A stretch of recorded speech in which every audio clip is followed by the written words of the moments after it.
Proa informa. Hay 3 tipos de deudores: los que cumplen, los que no pueden pagar y los que abusan. El gobierno apoya a los que lo necesitan. La ley debe castigar a quienes lo merecen. En realidad parece que no sabemos todos todo lo que quisiéramos saber de esto del FOBAPROA.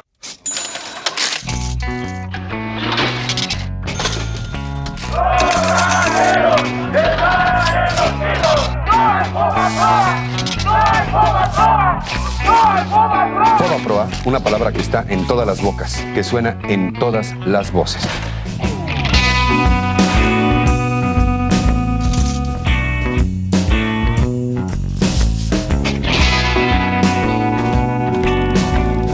Mira, el FOBAPROA es una historia terrible.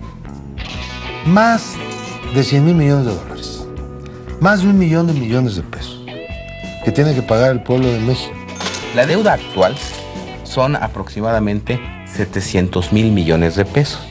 Si a esto le agregamos lo que ya se ha pagado, llegamos al billón. Cada mexicano, haya nacido o no haya nacido, debe alrededor de 6,490 pesos tan solo por el rescate bancario.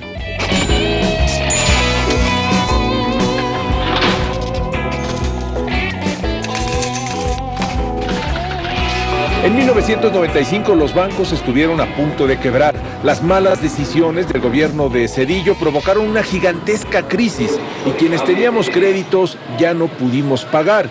El gobierno rescató los bancos a través del FOBAPROA, pero mucho de ese dinero no lo necesitaban los bancos o fue usado tramposamente por los que eran sus principales dueños. Hay que recordar que en la década de los 80, pues el presidente López Portillo había estatizado la banca. He expedido en consecuencia 2 decretos.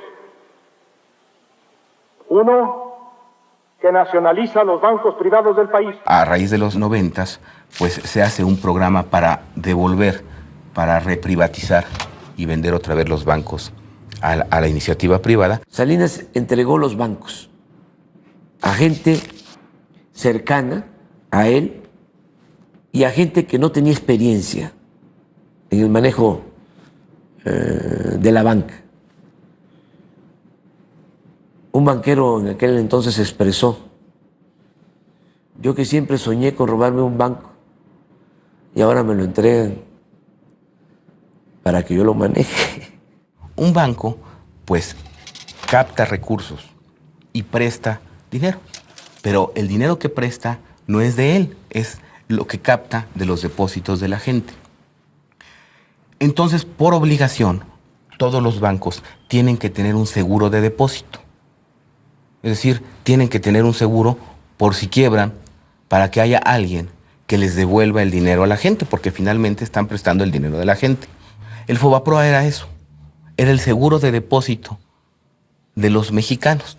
Y era un seguro, era un fideicomiso privado que administraba el Banco de México y que los recursos provenían de los propios bancos. El Fondo Bancario de Protección al Ahorro protege tu economía y el futuro de nuestros hijos. FOBAPROA, protección al ahorro. Los bancos empiezan a operar ya como privados. Entonces le abren la llave al crédito y empiezan a ofrecer todo tipo prácticamente de créditos. Que si yo iba a comprar un banco, pues no aportaba mi dinero para comprarlo, sino simplemente le pedía crédito a otro banco. Eran créditos quirografarios, es decir, el poder de la firma. O sea, nada más firmando. No tengo capital, no tengo una institución fuerte, sólida, con recursos que respalden mis actividades y además le abro la llave al crédito, pues es una combinación muy peligrosa. Los bancos empiezan a prestar, hay una competencia desaforada, toman una mayor cantidad de riesgos, desvían el crédito de actividades productivas propiamente tales hacia el consumo, como las tarjetas de crédito, las importaciones, etcétera, y entonces se empieza a deteriorar la calidad de sus carteras. Esos deudores de pura firma son ricos, ¿eh? No son clase media, no. Esos ricos que nada más firmaron y les dieron el crédito, se les revolucionó también el crédito, pues no pagaron. Entonces no pagaron nada. Eso lo estamos pagando nosotros. Pero además, hacia finales de 94, por errores en la conducción de la política económica en ese momento, pues estalla una crisis en México sin precedentes. Empieza a irse el dinero, los dólares del país, desde marzo. El entonces presidente, o por lo menos que fungió como presidente, completamente ilegítimo, Carlos Salinas de Gortari, controla el tipo de cambio y no lo deja caer para que no haya una turbulencia preelectoral. Un buen día viene una acometida especulativa y resulta que el gobierno mexicano tenía 29 mil millones de dólares colocados en bonos que tenía que pagarlos cuando se los exigiera. Y no había dólares para pagar. Entonces el país queda en una bancarrota financiera. Las tasas de interés por la incertidumbre saltaron al cielo. Las tasas de interés llegaron a 150% y consecuentemente muchas deudas se volvieron impagables. Muchos de nosotros recordamos cómo las personas tuvieron que regresar casas y regresar automóviles. Los bancos tenían inmensos estacionamientos llenos de automóviles que les habían recogido a sus clientes. Rescatar a los bancos era una obligación del Estado mexicano, enmarcada en la propia ley del Banco de México y en la propia Constitución. En lo que no se está de acuerdo es en el cómo se realizó. Tan solo en los primeros días de la semana pasada se depreció severamente el valor de nuestra moneda en relación al dólar y se dispararon las tasas de interés. Si no frenamos y revertimos el deterioro y el descontrol de las últimas semanas, nos arriesgaríamos a sufrir un colapso financiero y productivo que paralizaría las fuentes de trabajo y la dotación de servicios. El presidente de la República, ya entonces Zedillo, despide rápidamente, cuando viene la crisis, al secretario de Hacienda, lo manda a su casa para echarle la culpa de los errores del presidente anterior y del mismo. Pero los errores de diciembre lo cometieron Salinas y Zedillo. Juntos y solidariamente, desde luego, ¿verdad? Entonces, ¿qué tenemos? Se le ocurre a nuestros tecnócratas neoliberales encabezados entonces por Zedillo, y que no son más que puros pupilos también de Salinas, la maravillosa idea de que el FOBAPROA absorbiera la cartera vencida de todos los bancos y los bancos quebrados, que empiezan a quebrar bancos. Entonces, ¿cómo? Bueno, pues, a ver tu cartera. Todos los adeudos que tienes tu banco, a ver, pónmelos aquí. Tomo el control del banco, me adueño del banco, yo cubro tus pérdidas, yo le pago a tus ahorradores y con lo que quede del banco luego lo vendo, hago un remate.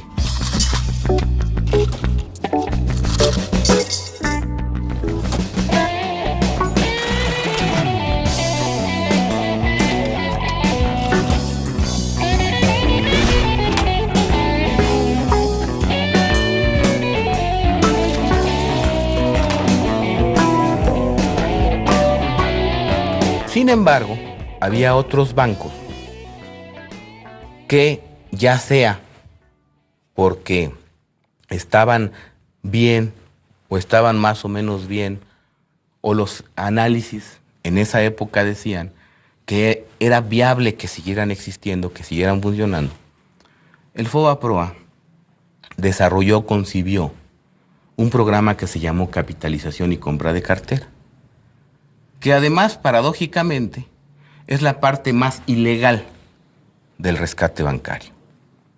Entonces el gobierno le decía, yo te voy a pagar el crédito que diste. Nada más que el gobierno no tenía dinero. Entonces le firmó un pagaré. Esto no era obligación del seguro de depósito. Ya estaba haciendo algo para lo que no fue diseñado.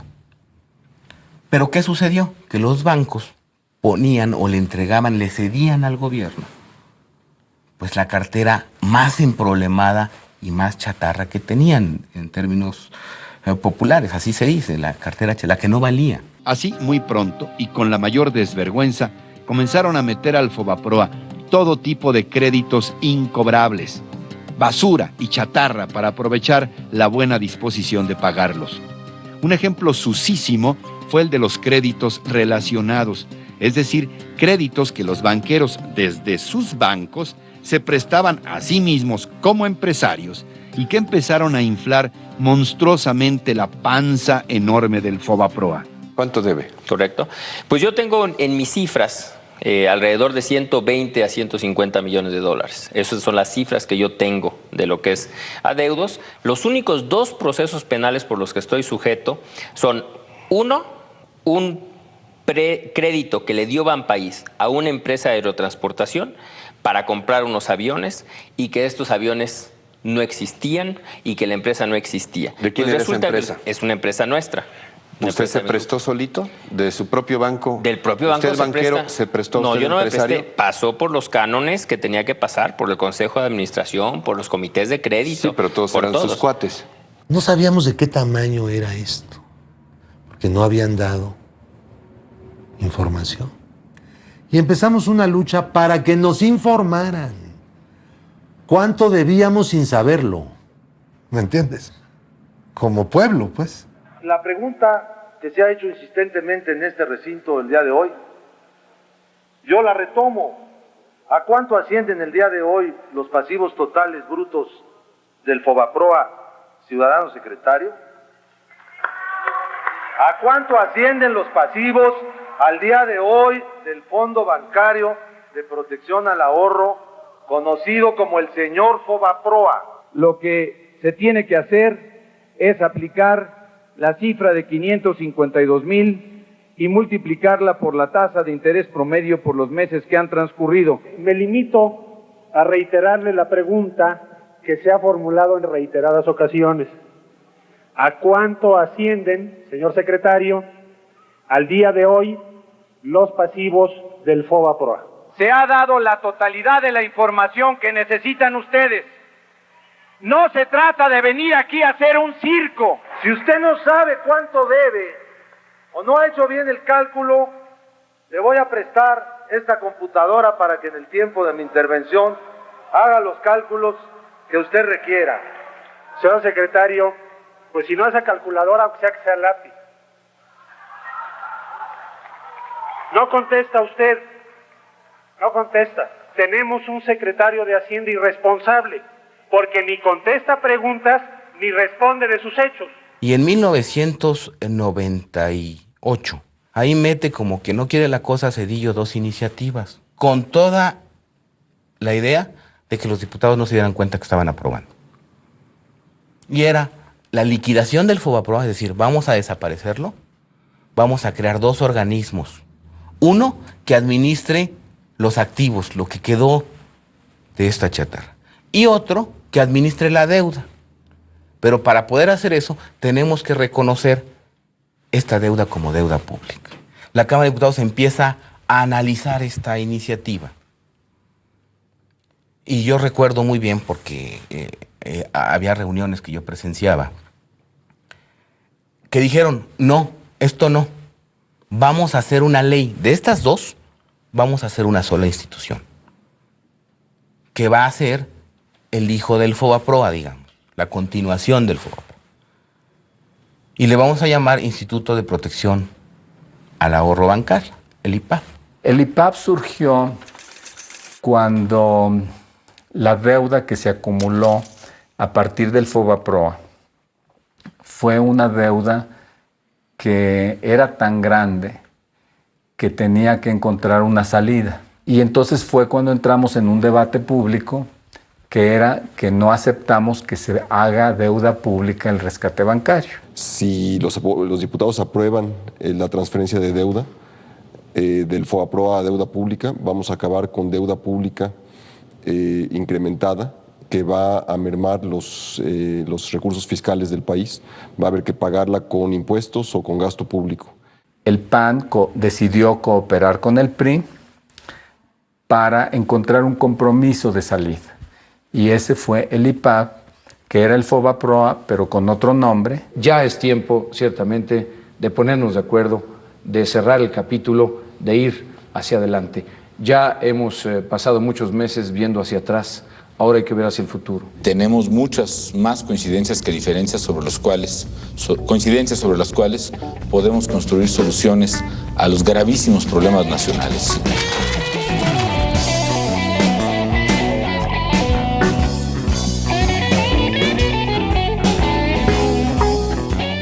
Y el PAN, como Calderón se lo hizo saber muchas veces directamente a López Obrador, dijo que los mexicanos no iban a cargar con esa deuda porque era inconstitucional. Ese era el planteamiento del PAN y de Felipe Calderón.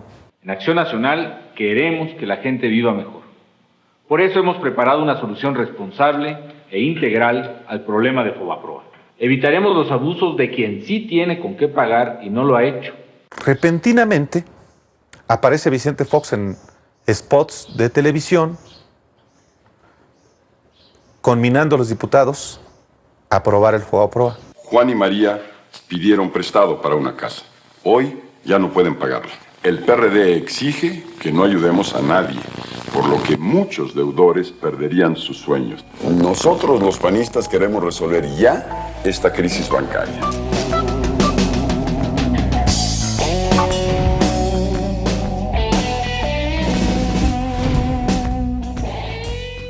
Y al final de cuentas, todos se alinearon. Por ejemplo, Roberto Hernández de Banamex le da dinero al PRI, le da dinero al PAN. Roberto Hernández fue un gran promotor de la campaña foxista, por debajo del agua, porque tenía sus dos veladoras prendidas, pero la banca apoyó mucho a Vicente Fox en el 2000, entonces tiene un compromiso ahí muy marcado. No los puede atacar directamente. Perdería mucho apoyo y de hecho el PAN podría perder apoyo para la próxima elección. ¿El director del Banco Nacional de México está de acuerdo que quien la hizo la pague? Desde luego que sí, yo creo que toda la información que tenemos al respecto puede poner muy claro los números y las personas que han participado. Cuando gana el presidente Fox, le da su casa o una oficina en Las Lomas para que despachara, ya como presidente electo.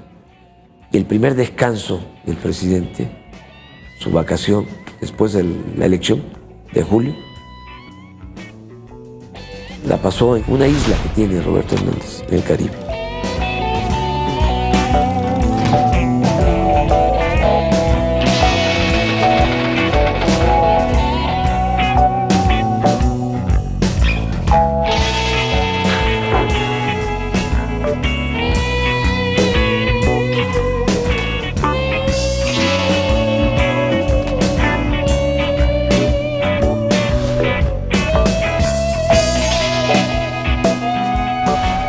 Compañeras y compañeros, me extraña que el PRI no salga en la defensa del Ejecutivo, sino sea el PAN quien salga en defensa del atraco y del despojo del pueblo de México. Ya lo vamos a ver ahora en noviembre con quién van a votar ustedes. Pero vamos. Es muy sencillo. Pero no es así de sencillo, Andrés Manuel. Sí, a mí me habló el señor Gurría y me dijo, ya hay un acuerdo con el PAN, básicamente, para resolver el asunto del FOBAPROA. Y ustedes acordaron con el gobierno resolver el asunto del FOBAPROA sin castigo a los responsables y sin que estén las auditorías. A ver, nosotros no vamos a aprobar el FOBAPROA, Andrés Manuel. Bueno, primero los panistas y los priistas en la Cámara de Diputados hicieron una ley, la ley del IPAF, en donde obviamente pretendían sepultar, enterrar el asunto del FOBAPROA y con ello enterrar los crímenes contra la economía nacional y los crímenes contra la economía popular. Y entonces crearon la ley del IPAF. Los dos partidos políticos que representan los intereses del gran capital financiero y bancario pretenden legalizar lo que a todas luces ha sido ilegal. Los legisladores del PRI rechazamos la culpabilidad que quieren imputar a mi partido y a mi gobierno. Con tal de hacer el debate más importante de esta legislatura, a espaldas de la población, no se dudó en agendarlo precisamente hoy, Día de la Virgen de Guadalupe. Tal vez con la esperanza de que el fervor religioso de nuestro pueblo va a impedir que se entere de lo que se pretende consumar en su contra. El PAN no ha hecho aquí más que una cosa: hacer viable el proyecto más antipopular de pasarle al pueblo toda la deuda del FOBAPROA. El instituto, la estructura, desde el punto de vista legal, financiero y económico, constituye la gran alternativa que ninguno de ustedes tuvo la imaginación ni siquiera de contemplar o prever. Se dice, ya no tenemos frente a nosotros los pagarés del FOBAPROA. Bueno, nada más se le cambiaron de nombre al instituto, las obligaciones están allí. No es nada más cambio de palabras o cosmetería o maquillaje del escenario. Estamos hablando de 100,000 millones de dólares. A lo mejor la cantidad no dice mucho, pero para que se entienda mejor, se trata del saqueo más grande que haya habido en la historia de México desde la época colonial. Prominentes políticos panistas como Diego Fernández de Ceballos, Vicente Fox y otros más están vinculados con manejos turbios de la banca. Y aquí el tema central, vuelvo a insistir, aunque parezca reiterativo, rayado. Exactamente. Sí. Aquí el tema es, ¿van a aprobar el dictamen con el PRI a principios de noviembre sobre el FOBAPROA, sí o no? No. Sí. Ah, perfecto, ya no. Está. Ya le dijo que no. Ya, vamos, no está vamos. A nombre del Grupo Parlamentario del Partido Acción Nacional, vengo a hablar con razones, con argumentos a favor del dictamen y del proyecto de decreto por el cual se propone la creación del Instituto para la Protección al Ahorro Bancario. Tenemos la gran oportunidad de empezar a resolver una crisis que se ha vuelto permanente y que pone también, desafortunadamente, en duda los avances políticos logrados en los últimos años. En su voto favorable al proyecto de decreto está la respuesta del bienestar del país. Muchas gracias. Ocurrió lo que muchos nunca hubiéramos querido que ocurriera. Acción Nacional como el convalidador de lo que el propio Acción Nacional, el propio partido, dijo una y mil veces que estaba fuera de la ley, contra la Constitución. Resulta inadmisible que quienes apenas ayer tachaban de inconstitucional la contratación de esa deuda, hoy con algunas modalidades pretendan avalar este grave ilícito. Todo ello con el propósito de que el pueblo mexicano pagara la totalidad del quebranto bancario. No podemos sino cuestionarnos, ¿qué fue lo que recibió el PAN para suscribir tamaño compromiso? ¿Qué beneficios inmediatos o a mediano plazo va a recibir por esa traición? Se pide a la Secretaría abra el sistema electrónico por 15 minutos para proceder a la votación en lo general y en lo particular del proyecto de decreto.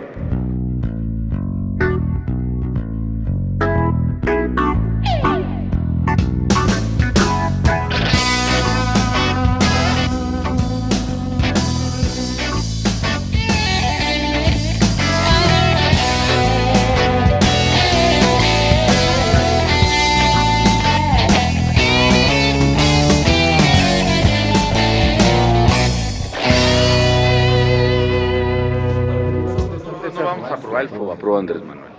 325 votos en pro, 159 en contra y una abstención.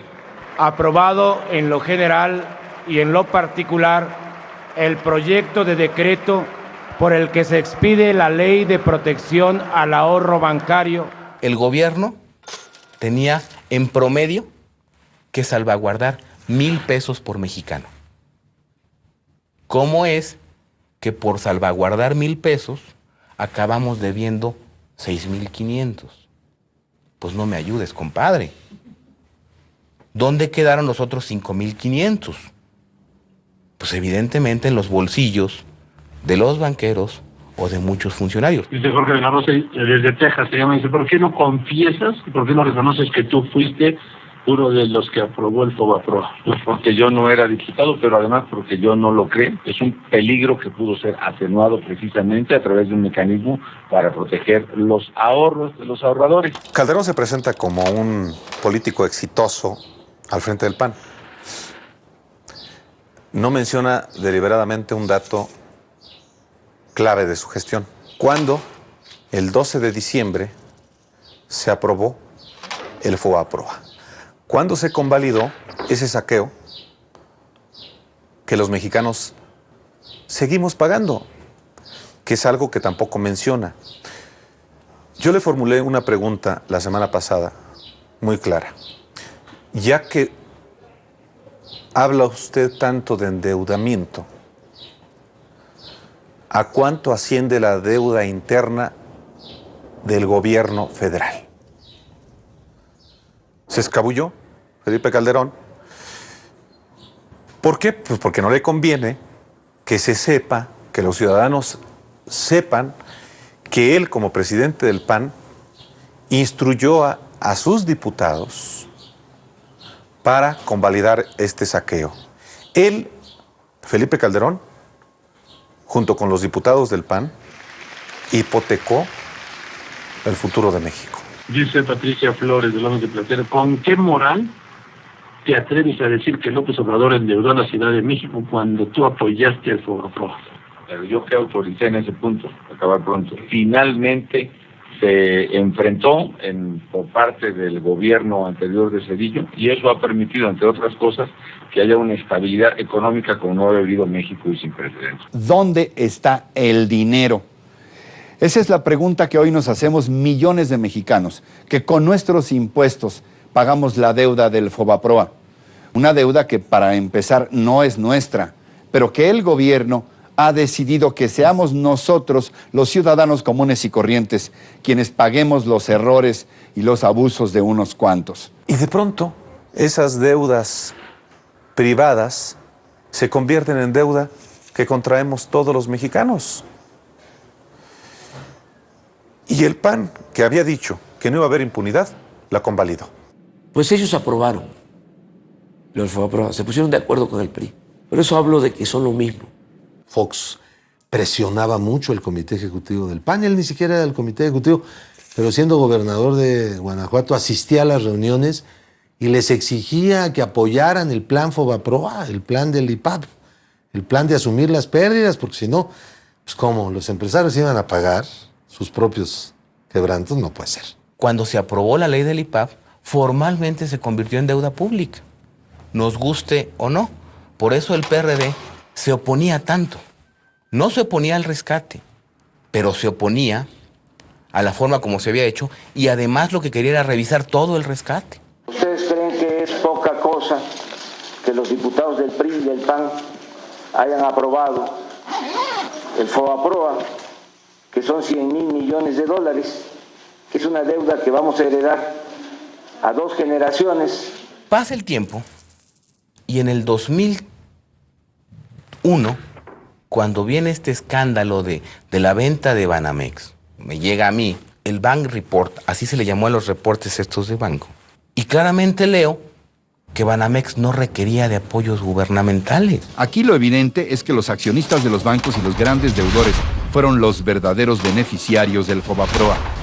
Es el caso de Banamex, que luego fue vendido a Citigroup en 120,000 millones de pesos. En esa época se le compraron algo así como 18,000 millones de pesos, que ahorita nos cuestan casi 100,000 por los intereses, cuando el banco no lo requería. Y lo que es lo principal es que se actuó a tiempo y se actuó con responsabilidad, con oportunidad.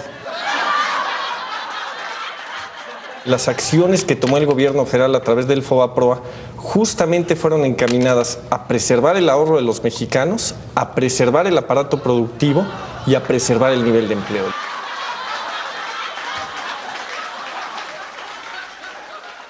Nada más de intereses reales, que no son todos los intereses, cada año del presupuesto se destinan alrededor de 50,000 millones de pesos. Eso no te significa que la deuda la estás pagando. La deuda sigue siendo de 80, de 90,000 millones de dólares. Estamos hablando nada más del FOBAPROA. Los que en realidad fueron salvados pues fueron los dueños de los bancos, que mantuvieron su posición en los bancos y que al cabo de varios años pues fueron vendiendo esos bancos a nuevos dueños. Y lo que estamos haciendo ahora es integrarnos a un campeón global, a un campeón mundial. Vendieron el banco en 12,000 millones de dólares y no pagaron un centavo de impuestos. Pero con algo más grave, que el banco se vendió en 130,000 millones de pesos. Bueno, los apoyos que en su momento le había dado FOBAPROA al banco ascendían aproximadamente a 73,000 millones de pesos. O sea, el banco valía eso porque el gobierno lo había ayudado.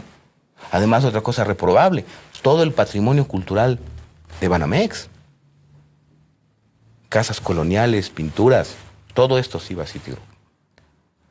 Entonces nos parecía absurdo, escandaloso, ofensivo y todavía sin pagar impuestos. ¿Cómo te lo explico? Si en vez de que Citigroup comprara Banamex, Banamex hubiese comprado a Citigroup, si hubiese sido al revés, en Estados Unidos tenían que haber pagado mínimo un 30% de impuestos. Es decir, por una operación de 12,000 millones de dólares o de 120,000 millones de pesos, tenían que haber pagado alrededor de 30,000 millones de pesos de impuesto. Entonces, que cuando estaban queriendo cobrar el IVA en medicamentos y en alimentos, calculaban que iban a obtener 40,000 millones. Y nada más esta operación significó la condonación de impuestos por 30,000 millones de pesos. Vamos a crear una comisión de la verdad. Estamos hablando de transparencia. La transparencia, sí, la transparencia es una regla de oro de la democracia. ¿Cómo no vamos a saber los mexicanos por qué convirtieron deudas privadas de unos cuantos en deuda pública? No con ánimos de venganza, sino queremos saber, sí, la verdad. ¿Qué sucedió? Del FOBAPROA se ha hablado mucho. Hay opiniones en contra y opiniones a favor. Aunque algunos lo ven todo negro, lo que tenemos que aclarar es que sin la protección al ahorro, sí nos las veríamos negras. Actualmente se le destinan al IPAB entre 30 y 35,000 millones de pesos al año. Con eso, duplicas el presupuesto de la Secretaría de Salud, por ejemplo. Pues vendieron los pagarés del gobierno. Que decir pagaré del gobierno es deuda del pueblo, que el pueblo debe, pues, para que se entienda. Está claro que hay intereses políticos mezclados, pero México es más grande que todo eso. Seamos positivos, protejamos el ahorro, porque México no se puede detener. Y ya se llevaron el dinero a su casa. Pero son miles de millones de dólares por la venta de esos bancos. Hicieron el negocio de la vida. Nunca nadie había hecho tan buen negocio en la historia de este país, basado en puros ilícitos. Era mi deber actuar con toda decisión para enfrentar la emergencia. Así se hizo y nunca lo lamentaré. Los grandes corruptos del pasado, del presente y del futuro rendirán cuentas. No habrá para ellos borrón y cuenta nueva. Yo me comprometo a promover ante mi partido y los diputados de Acción Nacional a entregar el número que abre la entrada a la información del FOBAPROA. Hemos decidido, los diputados de Acción Nacional y los diputados del Verde Ecologista, el traer aquí para que frente a toda la nación entreguemos aquí a Ricardo Rocha, para que si se juntan los otros 3 números clave para entrar a las listas del FOBAPROA, se pueda realizar. Oiga, señor, se ha dicho mucho que la clave del FOBAPROA que usted entregó en el debate en el reciente, en el último, no era la verdadera, que fue más bien como un espectáculo para quedar bien. ¿Sabía usted que no era la verdadera o cuál es el fondo de esta situación? Ese sobre lacrado me lo entregó mi partido, yo lo entregué y lo puse en manos de Ricardo Rocha el día del debate. Una presidencia de la República con valores éticos que olvide la reglita de oro, donde cada presidente protege al anterior. Un informe realizado por la Auditoría Superior de la Federación indica que 80% de los ilícitos del rescate bancario quedaron impunes por omisiones o dilaciones de las autoridades fiscales y la Procuraduría General de la República. Este órgano fiscalizador recomendó al Ejecutivo Federal indagar las posibles faltas administrativas de los funcionarios públicos en el caso del FOBAPROA. Al respecto, el vocero de la presidencia, Rubén Aguilar, aseguró que la presidencia acatará esta recomendación. Como todas las observaciones que hace la Auditoría Superior de la Federación o todas las recomendaciones, en este caso particular, pues el gobierno, en lo que corresponde al gobierno federal, las asume y hará caso de las mismas. ¿Y qué hace el Ejecutivo Federal? Establece una controversia constitucional para evitar que a los bancos se les reduciera su pagaré. Yo lo entiendo de parte de un banco, pero no lo entiendo del presidente de la República, que debe de velar por el interés público de los mexicanos. Hoy no hay una sola persona, un solo responsable del FOBAPROA que esté en la cárcel. Mira, bancos quebrados, banqueros ricos. Quebraron las instituciones, pero ellos la libraron. Todos ellos siguen apareciendo en la lista de los hombres más ricos de México y del mundo. Están muchos. Ahora la pregunta es, ellos están porque alguien los dejó estar. Que esa es la otra parte. ¿Y quiénes los dejaron estar? Pues aquellos que integraron el comité técnico del FOBAPROA. En su momento fueron Guillermo Ortiz, en su momento fueron Francisco Gil Díaz, en su momento fue Jonathan Davis, quien además firmó estos pagarés de FOBAPROA, y muchos otros, que ahora forman parte de la Junta de Gobierno del IPAP.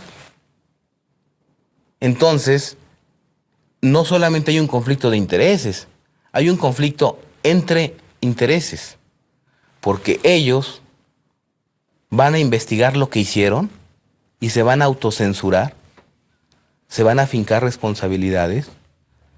¿Cómo es posible que quien firmó los pagarés de FOBAPROA sea el presidente de la Comisión Nacional Bancaria y de Valores? ¿Qué se puede decir él mismo cuando se pregunta si estuvo bien que firmara estos pagarés o no? El gobernador del Banco de México es Guillermo Ortiz. O sea, él fue subsecretario de Hacienda con Salinas. Y fue cuando entregaron los bancos. Luego, como secretario de Hacienda con Zedillo, rescató los bancos. Y ahora es el gobernador del Banco de México. No hay un funcionario en el mundo que le haya costado tanto a un país como el actual gobernador del Banco de México. Y lo peor de todo es que no pierden su respetabilidad. También el Congreso ha tenido parte en esto, porque Diego Fernández, porque Fauci Hamdan han hecho todo lo posible por entorpecer las actividades de las comisiones que han tratado de investigar este asunto. ¿Por qué? Porque estamos a punto de permitir que se cierre un ciclo y que se cometa el crimen perfecto. Y el crimen perfecto se comete cuando los acusados se convierten en los jueces. Y esto es lo que está pasando. A ver, le va a Nosotros contestar. no vamos a aprobar el FOBAPROA, Andrés Manuel. Vicente Fox, con Acción Nacional. Oportunidades y soluciones para todos. Bueno, menos para los corruptos.